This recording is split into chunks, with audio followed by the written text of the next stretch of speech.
जय राजपूताना। आज सुबह सुबह फेसबुक लाइव आया हूं, तो आप सभी लोग जुड़ जाइए।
भावना राव छत्री जी, आपका स्वागत है। विनोद कुमार सिंह जी, आपका भी स्वागत है।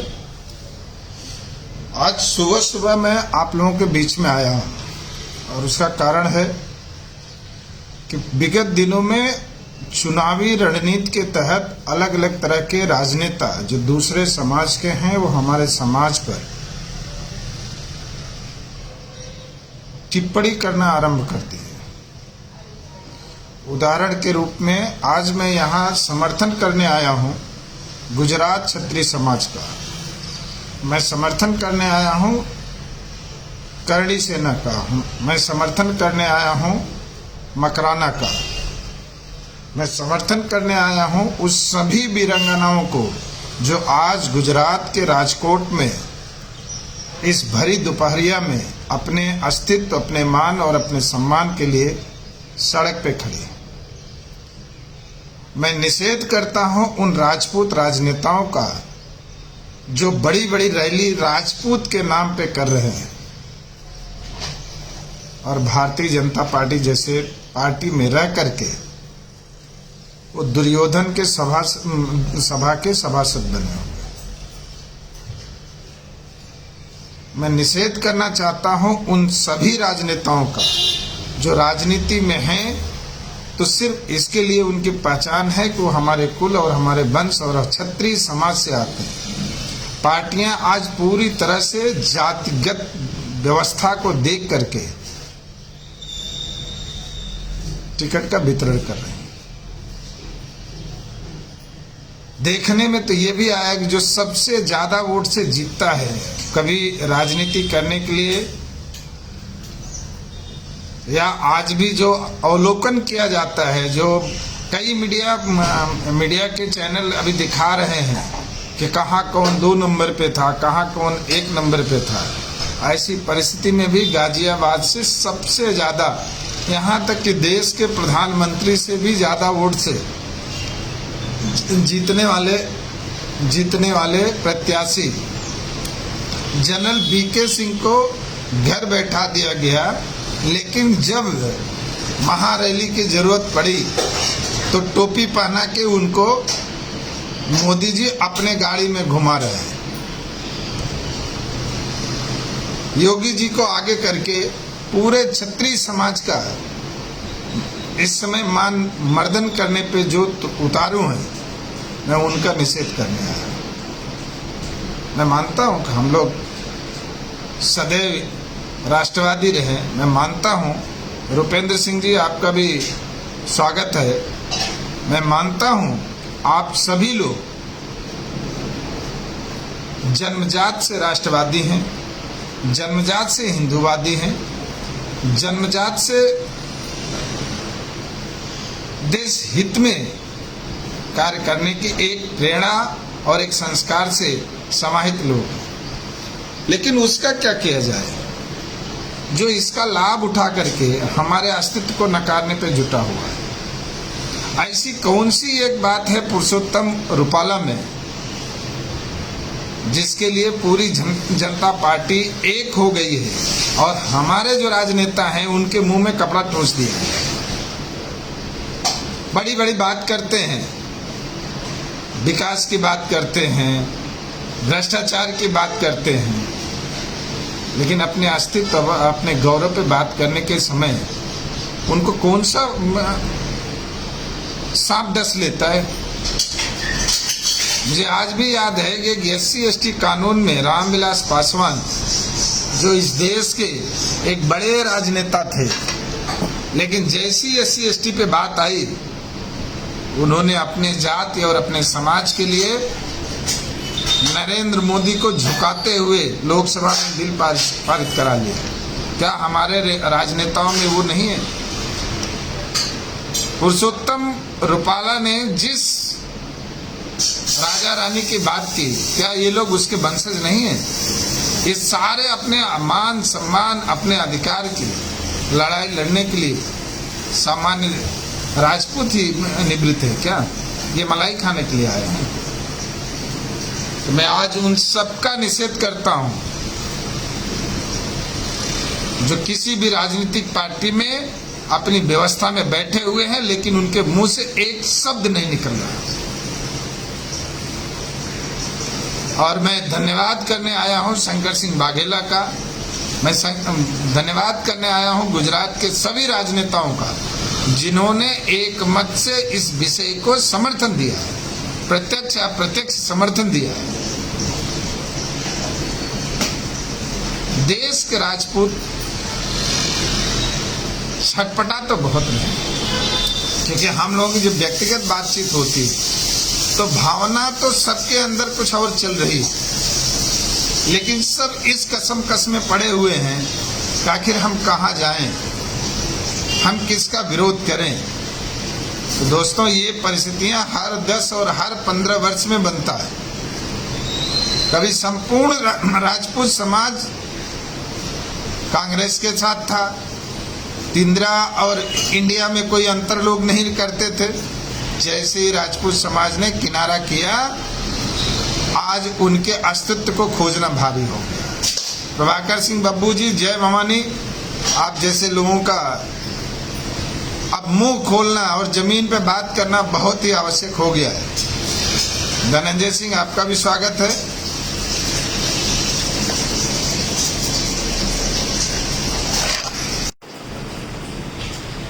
मैं आज रविंद्र सिंह भाटी का भी अभिनंदन करने आया हूं, जिन्होंने ये साबित कर दिया है, आप में दृढ़ इच्छा हो, साहस हो, समाज पूरी तरह से आपके साथ रहता है। आज जो लेयर वो बना रहे हैं, बाड़मेर जैसलमेर में जो उनको जन समर्थन मिल रहा है, वह उन सभी लोगों के लिए एक प्रेरणा होगा जो आज धृतराष्ट्र के सभापति बने, अपनी कुर्सी संभाले बैठे हुए, शर्म आनी चाहिए। सबका हिसाब होगा और सबका हिसाब यही होगा, कहीं दूसरी जगह नहीं होगा। आज शायद प्रभाव है, इसके लिए वो नहीं बोल पा रहे हैं, लेकिन जब कल वो निष्प्रभाव में हो जाएंगे तो सबसे ज्यादा छाती वही पीटे। इसलिए अभी भी समय है। आपकी पहचान एक राजपूत की है। अब राजनीति में तो राजपूत कोटे से, इसको आपको भूलना नहीं चाहिए। और राजपूत कोई जाति नहीं, राजपूत एक व्यवस्था। आज 4 से 5 राजपूतों के टिकट को लटका के रखा गया। ऐसी परिस्थितियां क्यों आई? क्योंकि राजपूत राजनीति में इस समय सहनशील बनने का कोशिश कर रहा है। देखिए, राजपूतों की प्रवृत्ति है, राजपूत जब सहनशील होगा तो उसको कोई पूछेगा नहीं, क्योंकि हर व्यक्ति का एक पहचान होता, और उस पहचान को जब भी कोई बदलने जाएगा, वो न इधर का रहेगा न उधर। आज के दिन में भी राजपूत सिर्फ एक वोट बैंक नहीं है, राजपूत सिर्फ एक जाति नहीं है, राजपूत सिर्फ एक समाज नहीं है, राजपूत एक बड़ी व्यवस्था है। राजपूत इस देश में आज के दिन में भी उद्योगपतियों के समकक्ष रोजगार देने का सबसे बड़ा प्लेटफॉर्म है। राजपूत आज भी दीनहीन गरीबों का सबसे ज्यादा सेवा करने वाला एनजीओ है। राजपूत आज भी कोर्ट कचहरी के समकक्ष न्यायप्रिय समाज उपलब्ध कराने का एक जरिया है। हम सब जानते हैं, जिस गांव में राजपूतों का बहुलता होता है, वहां न्याय आज भी स्थापित की जाती है। और जिस गांव में राजपूत कम संख्या में है या राजपूत नहीं है, उस गांव में जाकर के थोड़ा सा भ्रमण करके देख लिया। उदाहरण के रूप में भारत सरकार के मंत्रियों को देख लीजिए। किसी राजपूत ने आज दिन तक किसी भी एक जाति का अपमान नहीं किया, जबकि नरेंद्र मोदी जी के मंत्रालय में बैठे हुए कई मंत्रियों के सुर हमेशा बहकते रहते। एक भी सांसद ने राजपूतों का आज तक, वो चाहे पक्ष का हो विपक्ष का हो, कभी किसी का अपमान नहीं किया, करना भी नहीं चाहता है, क्योंकि उसका संस्कार ही नहीं है किसी का अपमान किया जाए। हाँ, दुष्ट को दंडित करने का एक परंपरा के तहत तो जरूर करता है, गलती जो करता है उसको सजा देता है, तब शायद हो सकता है संवैधानिक रूप का कानून है उसको कानूनी रूप से उल्लंघन मानता हो, कोई बात नहीं। लेकिन अगर न्याय के लिए लड़ना विरोध है तो वो विरोध राजपूत को करना ही पड़ेगा, क्योंकि समाज का हर वर्ग राजपूत के नेतृत्व को आज भी स्वीकार करता है और पहल करने के लिए उसकी तरफ देखते रहता है। रविंद्र सिंह भाटी आज इसका एक उदाहरण बन रहा है। जिस समय उसको एक षड्यंत्र के तहत हमारे राजपूतों को, चाहे वो दिया कुमारी हो, चाहे गजेंद्र सिंह शेखावत हो, चाहे राजेंद्र सिंह राठौर हो, उनको लगा करके उसको भारतीय जनता पार्टी में लाया गया। और लाने के बाद जिस तरह से राजनीतिक गणित के तहत उसका टिकट काटा जा रहा था, अगर वो लड़का चुप बैठता तो शायद आज वो पटाक्षेप में चला जाता। अमित सिंह जी, आपका भी स्वागत है। राजेश सिंह, आपका स्वागत है। सुजीत कुमार, आपका स्वागत है। धनंजय सिंह, आपका स्वागत है। सुजीत सिंह जी, आपका भी स्वागत है। तो मेरा आज के दिन फेसबुक लाइव आने का जो सबसे महत्वपूर्ण है, नागौर जिले से करणी सेना के जो अध्यक्ष हैं राज शेखावत वो चुनाव लड़ रहे हैं। जैसलमेर बाड़मेर से रविंद्र सिंह भाटी चुनाव लड़ रहे हैं। रविंद्र सिंह भाटी चुनाव नहीं लड़ रहे हैं, वो चुनौती दे रहे हैं। आज उनके सामने बड़ी बड़ी पार्टी के जो उम्मीदवार हैं वो पर्चा अपना भरने में भी संकोच कर रहे। एक अवसर आया है, एक उदाहरण वो प्रस्तुत करने के लिए तैयार है। नोएडा से राजपूत चुनाव लड़ रहा है, भले वो बसपा से लड़ रहे हैं।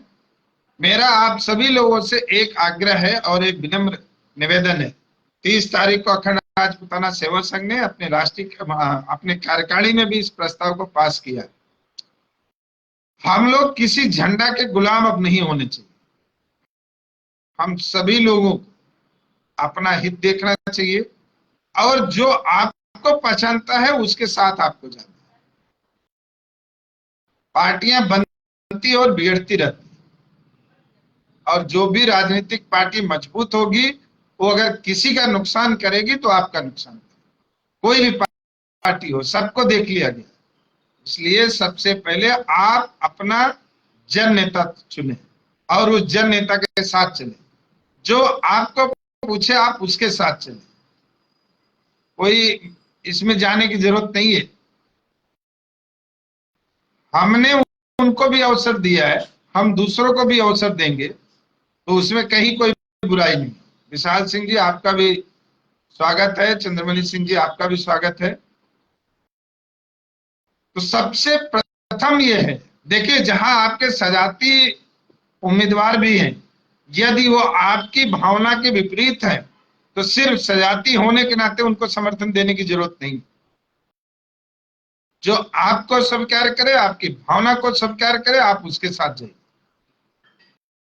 ये सजाती तो आज भी भारतीय जनता पार्टी के बड़े नेताओं में समाहित है, चाहे वो गजेंद्र सिंह शेखावत हो, चाहे अनुराग ठाकुर हो, चाहे नरेंद्र सिंह तोमर हो, चाहे माननीय राजनाथ सिंह जी हो, चाहे डॉक्टर रमन सिंह हो, सब तो बैठे हुए हैं। फिर भी उन्होंने अपने आंतरिक बैठक में भी नहीं कहा कि रूपाला ने जो कहा वो गलत है।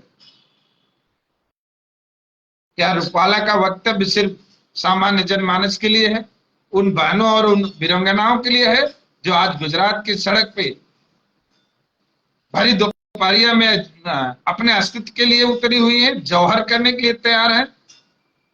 मैं उन बहनों से भी ये निवेदन करूंगा कि अभी इतना भी बुरा दिन नहीं आया है उनको जौहर करना पड़े। अभी उनके बहुत सारे भाई बचे हुए हैं, जब वो साका करेंगे तो उनको जौहर की जरूरत होगी।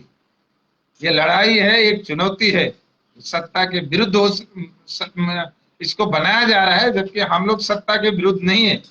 हमारा समाज उस व्यक्ति को दंडित करना चाहता है जो हमको गाली देने का काम है। आशुतोष सिंह जी आपका भी स्वागत है, रंजीत आपका भी स्वागत है, अजय कुमार सिंह आपका भी स्वागत है, प्रदीप सिंह जी आपका भी स्वागत है। इसलिए मैं समस्त राजपूत बंधुओं से कहूंगा, जो पश्चिमी उत्तर प्रदेश में जो रणनीति चल रही है, जो जाट व्यवस्था को समाप्त करने का संकल्प राजपूत ले रहे हैं, उसमें हमारे सभी एक एक सदस्य, एक एक भाई उसमें जरूर समाहित हो। देखिए, आपकी राजनीतिक शक्ति जब दिखाई देगी तो ही आपको राजनीति में स्थान मिलेगा। और आज की राजनीति सिर्फ राजनीति नहीं रही, तो आपके जीवन में हस्तक्षेप कर रही है। अगर जीवन को बचाना है, अपने अस्तित्व को बचाना है, तो अपने ताकत का एहसास कराइए। और देश तो कोई भी प्रधानमंत्री बने चलता रहेगा, हमारा नुकसान तो हमेशा है।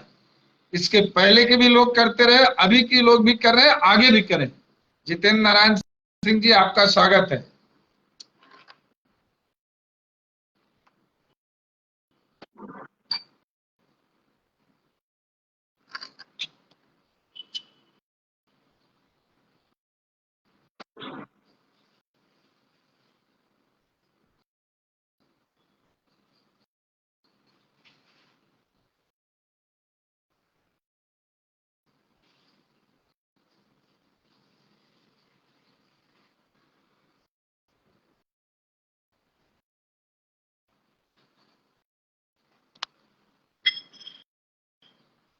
मेरा एक ही कहना है कि राजपूत समाज बंधुआ मजदूर के जैसा आचरण न करे।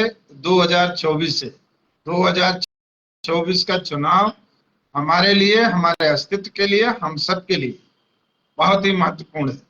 निर्णय लीजिए, निर्भय निर्भीक होकर निर्णय लीजिए। योगेश सिंह जी, आपका भी स्वागत है। मुक्ता सिंह चौहान जी, आपका भी स्वागत है। हम सबको एक मत से, एक निर्णय के तहत, कहीं कोई आवश्यकता नहीं है कि सजाती है लेकिन हमारी भावना के विपरीत है, फिर भी हमको उसके साथ जाना नहीं जाना। क्योंकि जो राजनीति में होगा, जो आपकी ताकत के बल पे होगा, आपके समर्थन से होगा, वो आपके सामने नतमस्तक होगा। उदाहरण के रूप में संतोष सिंह, आपका भी स्वागत है। उदाहरण के रूप में आप लोग देख सकते हैं, आज हमारे जो राजनेता सत्ता में बैठे हुए हैं, चाहे रक्षा मंत्री हो, चाहे अनुराग सिंह ठाकुर हो, चाहे गजेंद्र सिंह शेखावत हो, कहां उन्होंने मुंह खोला? पूरा राजस्थान में एक अकेला टिकट लेकर के भारतीय जनता पार्टी के प्रति लोगों को आकर्षित करते बैठे हुए। गुजरात को नेतृत्व विहीन कर दिया गया, झारखंड को नेतृत्व विहीन कर दिया गया, छत्तीसगढ़ को नेतृत्व विहीन कर दिया गया। अरे भाई, जब हमारा नेतृत्व ही नहीं रहेगा तो हमारी बात सुनने वाला कौन होगा? और फिर हम किस राष्ट्रवाद की बात कर रहे हैं? हमारा राष्ट्रवाद वही है जो उनके मन में है, वो हम राष्ट्रवाद मानते जाए। हम आपसे सहमत हैं जितेंद्र सिंह जी। अपने समाज की सामूहिक शक्ति, स्वाभिमान का बोध होना चाहिए, इससे हम पूरी तरह से सहमत हैं। अवधेश प्रताप सिंह, आपका भी स्वागत है। अतुल सिंह परिहार, आपका भी स्वागत है। मैं आप सभी लोगों से आज के इस विषय को, देखिए, बहुत ओजस्वी भाषण करना, बहुत तेजी तेजी बोलना, ये मुझे लगता है कहीं ना कहीं अपने लोगों के साथ में आज के दिन में आवश्यकता नहीं है। महेंद्र सिंह राठौर जी, आपका भी स्वागत है। संकल्प लीजिए कि आप अपना जनप्रतिनिधि चुनेंगे, और जनप्रतिनिधि वो होगा जो आपको जानता है, जो आपकी भावना को जानता है, जो आपके साथ चलना चाहता है। आज जो लोग कहते हैं, हमें नहीं लगता है कि राजपूतों में 2, 5, 10% को छोड़ दीजिए, कोई 5 किलो चावल लेने के लिए जा रहा है। मुझे नहीं लगता है कि कुछ प्रतिशत को अगर छोड़ दिया जाए तो इस प्रधानमंत्री आवास का फायदा राजपूतों को मिल रहा है। मुझे नहीं लगता है कि जिस शौचालय की बात हो रही उसमें राजपूतों के लिए कोई हिस्सेदारी है। क्योंकि हम लोग ये सब काम करने के लिए सक्षम है और हम लोग अपना खुद करते हैं। आज भी हमारे यहाँ हमारा समाज दूसरों के देने की प्रवृत्ति में रहता है, देता है। लेकिन हमारे मान, सम्मान, स्वाभिमान की जो आवश्यकता है उसको कौन पूरा करे? जो गाली दी गई है गुजरात में, उस गाली का कंपनसेट कौन करेगा? क्या मांग कर रही है वहां की जनता? क्या मांग कर रही है?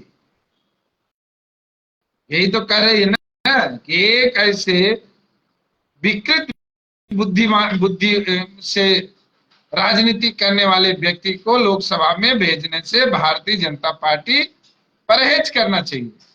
लेकिन चूंकि उनका संबंध जो है देश के प्रधानमंत्री से बहुत निकट है, देश के गृह मंत्री से बहुत निकट है, और देश के गृह मंत्री तो उन्होंने तो सौगंध खा लिया है कि राजपूतों को उनके घर बैठा दें। पता नहीं उनको कौन सा दुराग्रह है राजपूतों से, जो राजनाथ सिंह से उन्होंने बैमनस शुरू किया है वो योगी जी पे आके टिक गया। दोस्तों, ध्यान रखिए, इस बार यदि हम लोग चूके तो शायद उत्तर प्रदेश के जिस यशस्वी मुख्यमंत्री योगी आदित्यनाथ के हम लोग गुणगान गा रहे हैं वो भी नेपथ्य में चले जाएंगे। जो राजस्थान में हुआ, जो मध्य प्रदेश में हुआ, छत्तीसगढ़ में हुआ, उत्तर प्रदेश में करने की पूरी कार्य योजना है।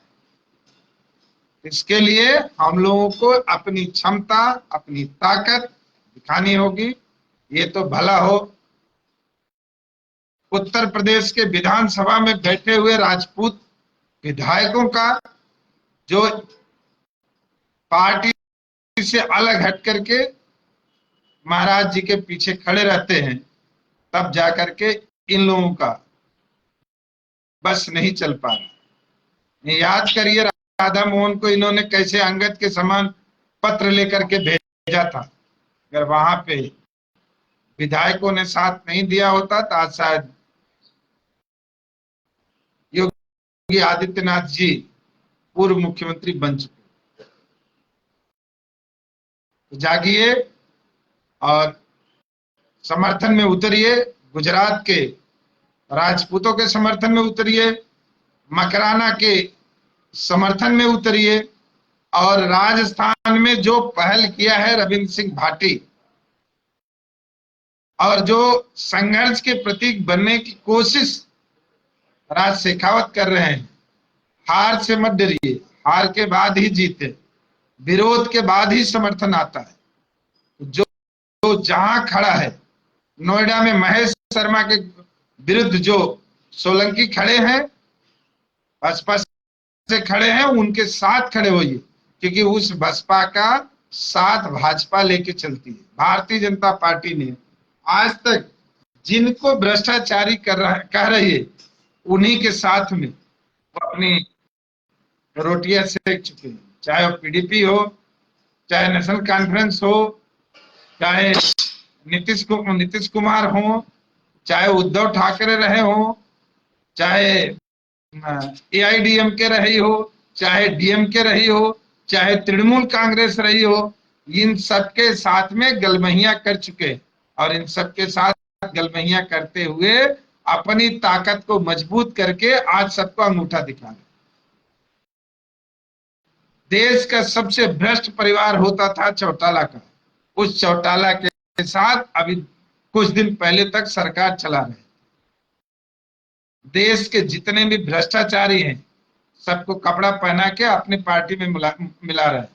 कुछ इनके आईटी सेल के लोग हैं जो कृष्ण की महिमा कहते हैं, लेकिन शायद भूल जाते हैं वो कृष्ण ही थे। तो गिन गिन करके उन सारे दुराचारियों को दुर्योधन के इधर भेजे, जिनका सत्यानाश करना ही था।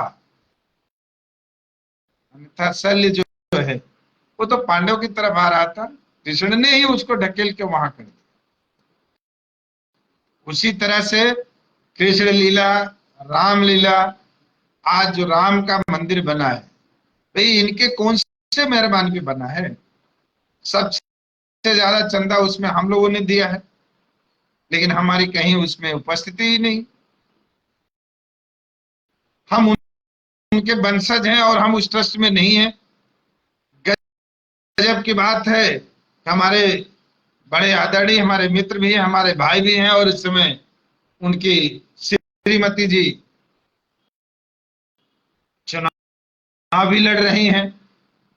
जो बड़ी गर्जना करते थे राजपूतों का, आनंद मोहन, आज रूपाला के नाम पे उनकी भी चुप्पी कहीं ना कहीं हम लोगों को खल रही। आज सूरजपाल अम्मू की चुप्पी ये साफ शब्दों में दिखाई दे रही है कि ये लोग भारतीय जनता पार्टी के किस तरह से आसपास अपनी व्यवस्था बनाने वाले लोग। आज जाडेजा जी जो बहुत घूम घूम के कभी बिजनेस सबमिट करेंगे, कभी कुछ करेंगे, बहुत कुछ करेंगे। आज उस जाडेजा जी के घर में इतना बड़ा आंदोलन चल रहा है, लेकिन वो नदारत हैं।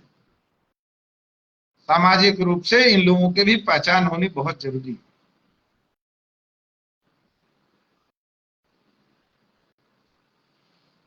जाडेजा जी इस नेतृत्व में कहां हैं, ये आज खोज होनी चाहिए, क्योंकि ये लड़ाई उनके गुजरात में लड़ी जा रही है। आज सूरजपाल अम्मू कहां है, ये खोज होनी चाहिए। आज अखिल भारतीय क्षत्रिय महासभा के राष्ट्रीय अध्यक्ष कुंवर हरिवंश सिंह चुप क्यों है, इस पे सवाल होना चाहिए। आज अवनीश सिंह कहां गए, इस पे सवाल होना चाहिए। ऐसा नहीं। आज कुंवर अजय सिंह इस समय चुप क्यों हैं?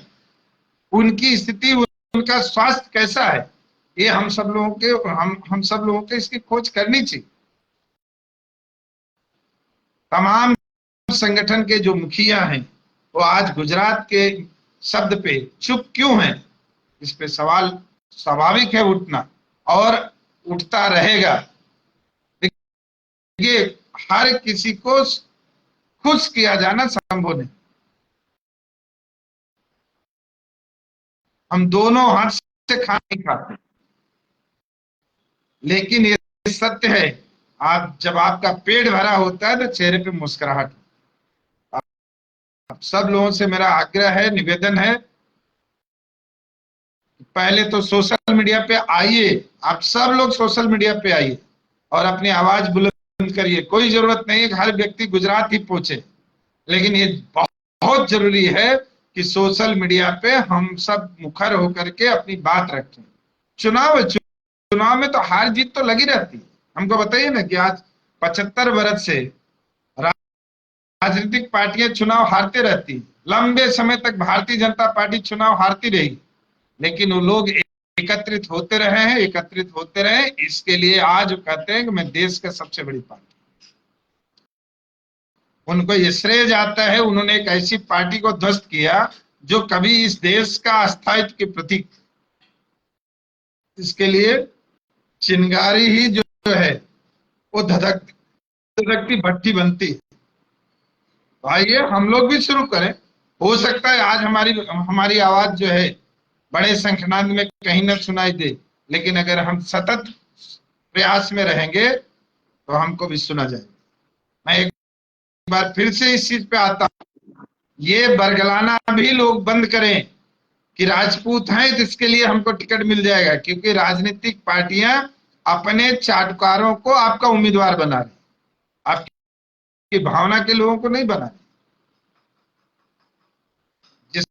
जिसमें ताकत है, जिसमें क्षमता है, वही पहचान रखता है। तो आइए आप सब लोग गुजरात को समर्थन करिए, आप सब लोग रविंद्र सिंह भाटी को समर्थन करिए, आप सब लोग उन सभी भाइयों को समर्थन करिए जो अपने अस्तित्व के लिए संघर्ष कर। आज अगर राजनाथ सिंह जी, गजेंद्र सिंह शेखावत, नरेंद्र तोमर, डॉक्टर रमन सिंह, अनुराग ठाकुर, ये तमाम नेता अगर मुंह खोल दें बे रूपाला हमको नहीं चाहिए, भारतीय जनता पार्टी में वो साहस और वो ताकत नहीं है कि वो रूपाला को चुनाव लड़ाए। लेकिन ये कहीं ना कहीं अपने स्वार्थ में, अपनी जरूरत पे ये सब मुंह बंद रखे हैं, और मुंह बंद रखने का कारण है नरेंद्र मोदी जी के इस प्रभाव से ये लोग प्रभावित हैं। इसके लिए इनके अपने मान सम्मान इन्हें तो चिंता है। जिस तरह से जयचंद को गाली दी जाती है, जिस तरह से अजमेर के जयपुर के मान सिंह की बात की जाती है, तो परिस्थितियां यही रही होंगी उनकी। इतिहास इसी तरह से आगे भी लिखा जाएगा। जो संघर्ष में होगा उसका गुणगान होगा, और जो वहां समर्थन में होगा कभी न कहीं महाभारत के दुर्योधन सभा का एक सभापति माना जाएगा। चलिए, जय हिंद, जय राजपुताना, अखंड राजपुताना। आप लोग सब अपना ध्यान रखें और अपने स्वास्थ्य का ध्यान रखें, अपने परिवार का ध्यान रखें, और हमारी बातों को गहन से सोचने और समझने का प्रयत्न करें। अखंड राजपुताना सेवा संघ के गुजरात के जो प्रदेश अध्यक्ष हैं हुकुम सिंह शेखावत और उनकी पूरी टीम गुजरात में डटी हुई है, और हम सब उनके साथ हैं। जब आवश्यकता, जैसी आवश्यकता, जहां वो लोग चाहेंगे हम लोग उनके साथ रहेंगे, लेकिन ये सुनिश्चित करेंगे कि रूपाला लोकसभा न पहुंचे।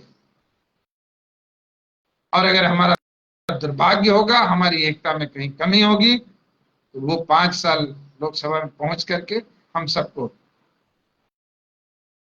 मुस्कुरा करके चिढ़ाते रहेंगे। हाथ में हमारे है और हम सब एक साथ हैं। जय हिंद।